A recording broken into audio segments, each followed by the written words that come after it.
Halo teman-teman, kenalin, nama aku Aldi. Aku mau jelasin nih beberapa hal terbaru dari pandemi ini.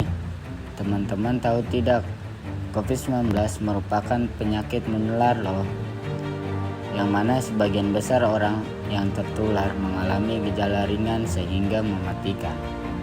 Adapun total konfirmasi korban meninggal yang ada di seluruh dunia melebihi 700.000 orang dan hampir 23 juta warga di seluruh dunia.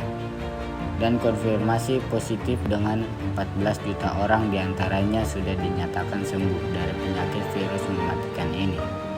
COVID-19 muncul pertama kali pada Desember 2019 di Wuhan, Tiongkok dan menyebar ke negara lain mulai Januari 2020. Dan di Indonesia mengembangkan adanya kasus ini pada Maret 2020. Infeksi COVID-19 dapat menyebar dengan beberapa cara loh teman-teman. Percikan air liur, mengidap batuk dan bersin,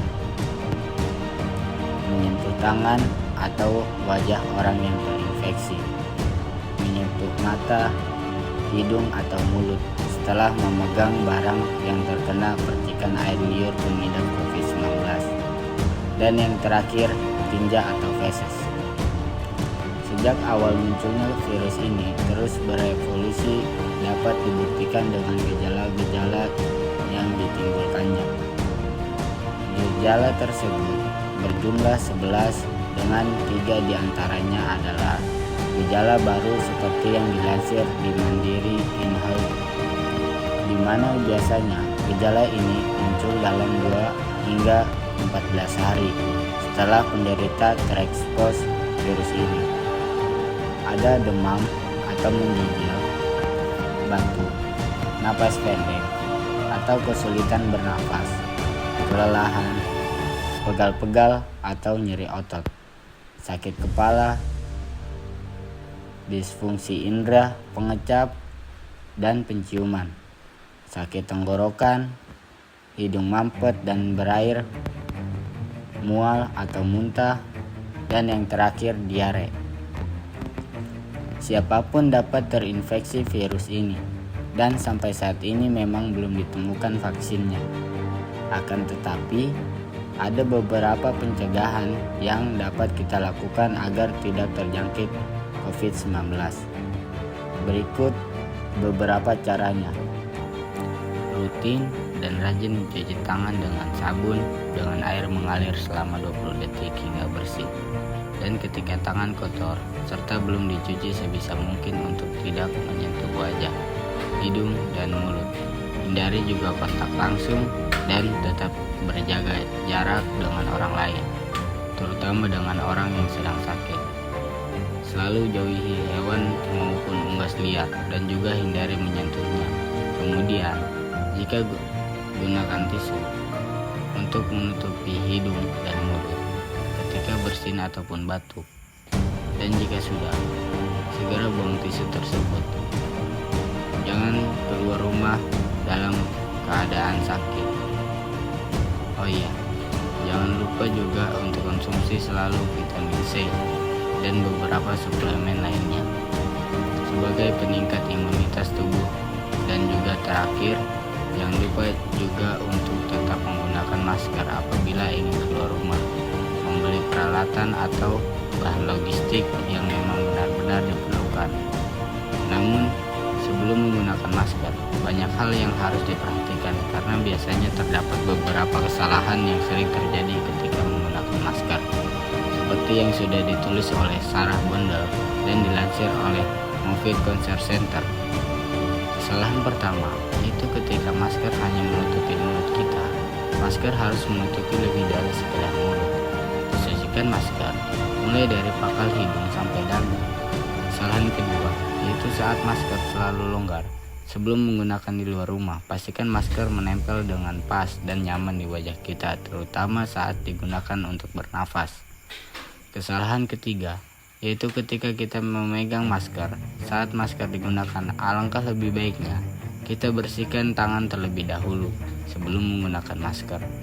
Dan jangan pernah posisikan masker di bawah dagu hingga leher pada saat kita menggunakannya. ketika beraktivitas yang mengharuskan untuk melepas masker. Lebih baik masker dilepas saja daripada diletakkan di bawah dagu hingga leher.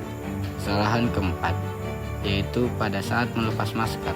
Ketika akan melepas masker, usahakan sebaik mungkin melepas masker. Lebih baik masker dilepas aja daripada diletakkan di bawah dagu hingga leher. Kesalahan keempat, yaitu pada saat melepas masker. Ketika akan melepas masker, usahakan sebaik mungkin untuk tidak memegang masker bagian luar, dan lebih baik melepasnya dengan memegang bagian pengikat tali yang menyangkut di daun telinga. Jika sudah melepasnya, segera cuci tangan sebelum memegang mata, hidung, ataupun mulut. Kesalahan terakhir, yaitu ketika kita tidak bisa membersihkan masker dengan benar.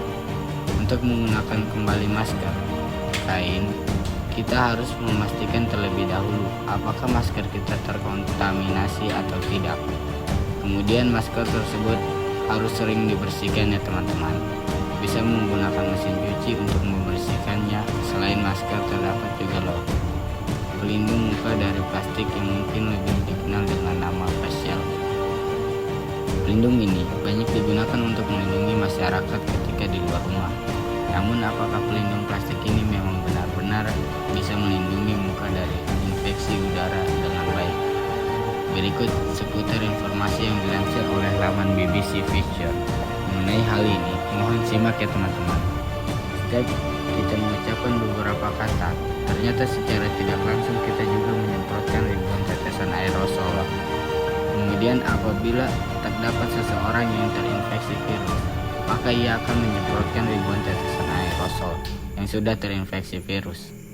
Serem ya teman-teman, apalagi jika dibayangkan ketika orang terinfeksi virus menggunakan pelindung plastik namun tak menggunakan masker di dalamnya. Secara tidak langsung, ia akan menyemprotkan ribuan tetesan aerosol ke udara. Karena pelindung plastik tersebut tidak akan pernah bisa menutupi secara sempurna pada bagian muka, maka dari itu sebaiknya kita tetap menggunakan masker ya teman-teman. Walaupun sudah menggunakan pelindung plastik, selain mengurangi penyebaran virus bagi orang yang sudah terinfeksi, tetapi hal ini juga bisa melindungi kita semua dari infeksi virus tersebut loh. Penjelasan tadi merupakan beberapa hal yang perlu diketahui, dilakukan, serta dihindari selama pandemi ini.